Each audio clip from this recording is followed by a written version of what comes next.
Bexiga 70 faz uma turnê pela Europa para divulgação do terceiro álbum, que se chama 3, e aí se apresentou no último sábado na Sala Belle-Villoise, aqui em Paris. Olá, Maurício e Marcelo. O Olá. coletivo Bexiga 70 tem no total 10 músicos. Como é que aconteceu o encontro de vocês e a formação do grupo?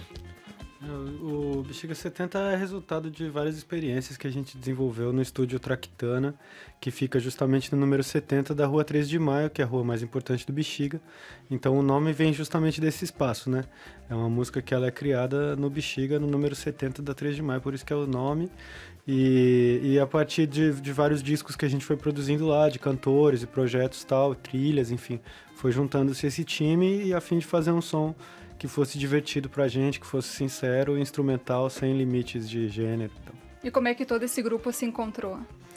Então, foi se fundando assim, a partir de certos encontros. Por exemplo, o Marcelo e o Décio e o Cris, que são o guitarrista e o baterista, o Marcelo é o baixista. Eles três já tocavam juntos em outras bandas, e aí eu fui convidado para participar de uma produção de um disco lá.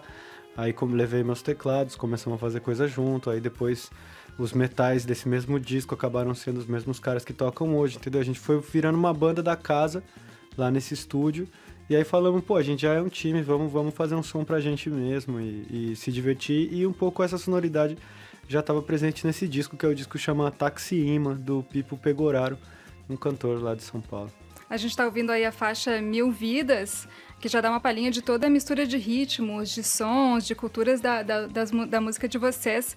Como é que vocês definem o estilo musical da banda, com toda essa mistura de ritmos, ou vocês não têm essa necessidade, na verdade, de definir o estilo? Não, às vezes ajuda na fluidez do trabalho, mas a gente diz que é música dançante, a gente diz que é música urbana, a gente diz que é música brasileira, e também se reconhece como música latina, afinal de contas, mais ou menos por aí. Eu imagino que com 10 músicos formando o grupo, essa mistura tão vasta que é o Bexiga 70, a lista de influências musicais de vocês deve ser longa. É, exatamente, a gente tenta não ficar preso em uma ou outra referência, a gente tenta fazer uma música que seja sincera e cada um traz suas referências ao longo da vida. Então a gente tem várias músicas que carregam todas essas influências que você enumerou em uma mesma canção.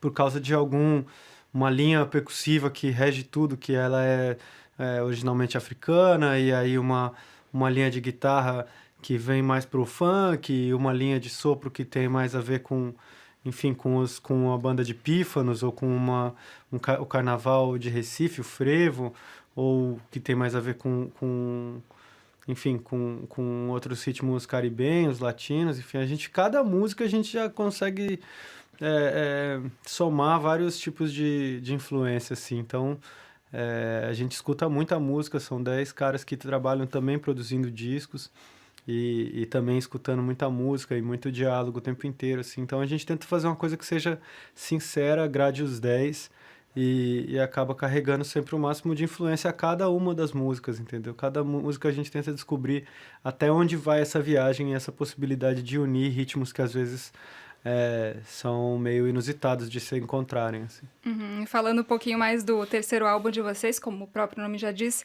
o 3, foi gravado em São Paulo, inteiramente com arranjos e composições do coletivo. Vocês podem nos contar como é que foi o processo de criação do álbum e o que ele traz de diferente em relação aos álbuns anteriores?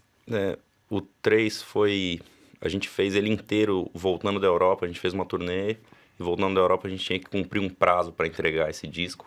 Então a gente se fechou no estúdio por horas e horas a fio, assim, e mais ou menos em 40 dias a gente tinha as composições já mixadas, sabe? E talvez até masterizadas, indo pra fábrica. E essa é a principal diferença desse disco pros anteriores, porque nos anteriores alguém podia sugerir um tema, vir de casa com uma ideia, que aí os 10 abraçavam e transformavam numa composição coletiva. E nesse caso todas as composições foram geradas dentro do estúdio por todos ao mesmo tempo, sabe? Se eu tava propondo um baixo, o baterista já tava comprando a ideia e os outros já estavam pensando na melodia adequada e mais interessante. E esse disco foi concebido totalmente coletivamente. A grande quantidade de músicos, na verdade, só ajuda o processo de criação, na verdade. Porque a gente tá aprendendo a fazer uma coisa que seja não uma sonoridade específica, assim, da gente tentar copiar alguma coisa. A gente tá querendo fazer uma coisa que seja verdadeira para os 10, que carregue as referências e que, ao mesmo tempo, agrade, satisfaça e seja, enfim, como eu falei, verdadeiro do que a gente faz. Então, a gente pega todas as ideias e um se debruça sobre o outro. Eu não sei se é o mais rápido ou o mais fácil, mas eu sei que pra gente é o mais legal e é o que justifica o grupo, assim. Todo mundo tem que ser parceiro, a gente não tem líder dentro da banda, cada um cuida de uma parte. E com isso a gente consegue ir andando sempre num esquema coletivo e horizontal, assim, o máximo possível. Uhum. Vocês são brasileiros, participaram de grandes festivais no Brasil, são conhecidos do público já, e já se apresentaram também muitas vezes fora do Brasil, na Europa, nos Estados Unidos, no Marrocos. Como é que é apresentar a música brasileira fora do Brasil? O público em geral é mais receptivo ou essa receptividade muda de acordo com cada país? Acho que a gente, por ser uma banda de música instrumental, acho que a gente consegue conversar de igual para igual em qualquer lugar, entendeu? Com o nosso público. Não dá para dizer que é melhor aqui do que lá e nem lá. Lá a gente é mais conhecido, talvez, no nosso circuito ou perto da região onde a gente mora e tal. Mas a gente tem ótimos públicos em muitos lugares do mundo, assim, isso é muito legal. Que ótimo, então. Muito obrigada, Maurício Fleury e Marcelo Dvorek, do grupo Bexiga 70, que está em turnê na Europa para a apresentação do terceiro álbum, o 3. Deixamos vocês ao som de Mil Vidas.